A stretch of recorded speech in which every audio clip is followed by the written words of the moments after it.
मनोज वाजपेयी की 100वीं फिल्म भैया जी रिलीज हो चुकी है। सिर्फ एक बंदा काफ़ी है बनाने वाले अपूर्व सिंह कार्की इस फिल्म के डायरेक्टर हैं।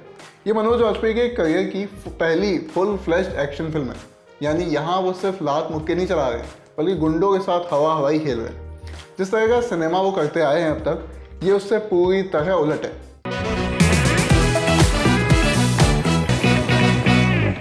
फिल्म में मनोज के किरदार का नाम रामचरण है। बिहार का रहने वाला है ये, एकदम दबंग किस्म का आदमी। सब उसे भैया जी के नाम से जानते हैं। किसी ज़माने में भैया जी सत्ता बदल देते थे। अब भले ही उसने हाथ उठाना बंद कर दिया, मगर जिस गली से निकल जाए वहाँ लोगों की नज़रें नीची हो जाती है। भैया जी के मासूम छोटे भाई की हत्या हो जाती है। माँ कहती है कि खून को ठंडा नहीं पड़ने देना बेटा, प्रतिशोध लेना है तुमको। भैया जी गरजते हुए हवेली में पहुँचते हैं और कहते हैं अब निवेदन नहीं नरसंहार होगा।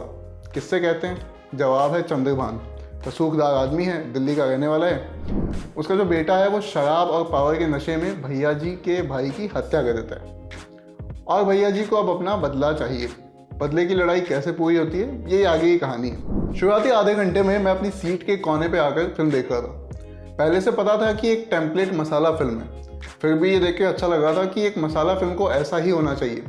आपका हीरो बस जाकर मारकाट नहीं मचा रहा, उसके साथ कुछ बहुत बुरा हुआ है, आपकी सहानुभूति उसके साथ है, उसकी लड़ाई में आप उसके साथ हैं। आगे वो कानून के दायरे से बाहर जाकर जितने भी मुक्के चलाएगा उस पर आपकी स्वीकृति की मुहर लगी होगी। आपने एक्सेप्ट कर लिया, उसको मान लिया कि हाँ चला तू बमबारी कर। यहाँ तक सब चंगा सी।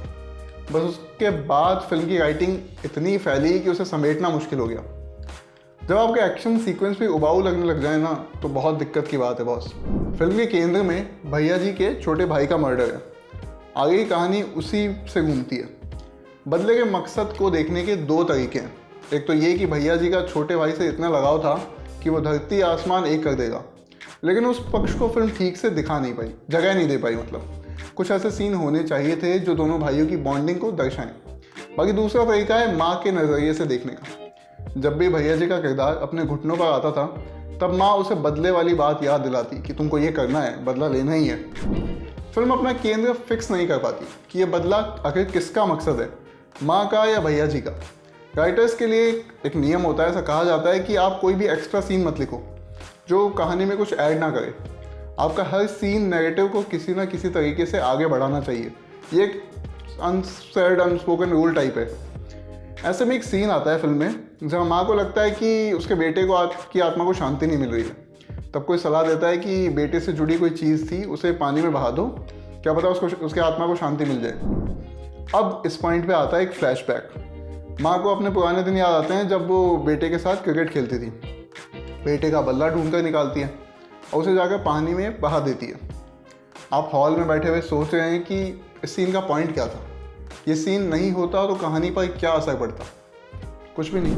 आमतौर पर जो एक्शन फिल्में होती हैं इनमें एक्टिंग का ज़्यादा स्कोप नहीं होता। ऐसे में चंद्रभान बने सुविंदर विकी और जोया हुसैन का जितना रोल कागज़ पर लिखा था उन्होंने उतना डिलीवर कर दिया।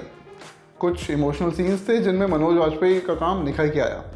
एक सीन है जहाँ भैया जी अपने भाई के शव को जलते हुए देख रहे हैं। वो झपट कर उसे आग से निकालना चाहता है, मगर जानता है कि ऐसा मुमकिन नहीं। जब शरीर पूरी तरह राख हो जाता है तो भैया जी उस राख को हाथ लगाता है। हाथ जल उठते हैं। वो उस राख को सीने से लगाकर रो रहा है। राख से जलने का दर्द और भाई की हंसी कभी ना सुन पाने का दर्द, दोनों चेहरे पर आकर मिल जाते हैं। एक टिपिकल मसाला तेलुगु फिल्म को टेम्पलेट बनाकर भैया जी को रचा गया। हीरो का इंट्रो देने पर तेज़ हवाएं चलने लगती हैं। जैसे मान लीजिए अभी मैं बोलूँ, कैमरा के पीछे मेरे साथी जतिन हैं, जतिन शूरवीर हैं, ऐसे हैं, और ये सारी लाइटिंग हिलने लगे, सब कुछ ऊपर नीचे होने लगे, कुछ वो वाला मामला। उसकी माँ की नज़र में बेटा सौतेला है जो मनोज वाजपेयी का किरदार है, तो वो एक बात आती है बीच बीच में। ये भी बहुत बार, दसियों बार तेलुगु फिल्मों में हो चुका है। अगर महेश बाबू और रवि तेजा की ज़्यादातर फिल्मोग्राफी इन दो लाइनों में कवर हो गई है जो अभी मैंने कही। खैर, इस एक पहलू के बावजूद ये फिल्म एंटरटेनिंग हो सकती थी, मगर ये अपना सेंस ऑफ स्पेस खो देती है। रामचरण बिहार में रहता है और चंद्रभान दिल्ली में। ठीक है, पॉइंट क्लियर। लेकिन एक समय के बाद दिल्ली और बिहार एक हो जाता है। ताज्जुब की ये बात है कि आपको इस बात से फ़र्क पड़ना बंद हो जाता है। और मेरे लिए ये किसी भी फिल्म को लेकर गुड न्यूज़ तो नहीं है तो आपको फ़र्क पड़ना बंद हो जाए। आज के रिव्यू में इतना ही। मैं हूँ यमन और कैमरा के पीछे हमारे साथी जतिन, जैसा कि मैंने बताया। रिव्यू देखने के लिए शुक्रिया। अपने कमेंट्स तो बताइए, अपना फीडबैक दीजिए। शुक्रिया।